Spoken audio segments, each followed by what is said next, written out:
Ayan, for today's video, ang niluto po natin ay sinigang na baboy. Ang sahog po natin ay pechay bagyo at saka ayun lang pala, pechay bagyo. Ayan, sinigang na pork. Ayan guys. Ayan. Hindi na natin dinamihan ng ano kasi meron pa tayong pritong bangus, yung tira kahapon. Ayan. So, tara, let's eat. Sinigang na pork. Ayan o. Ayan o.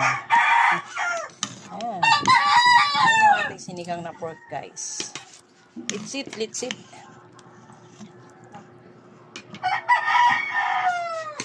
Ayan na rin po yung ating rice. Ayan.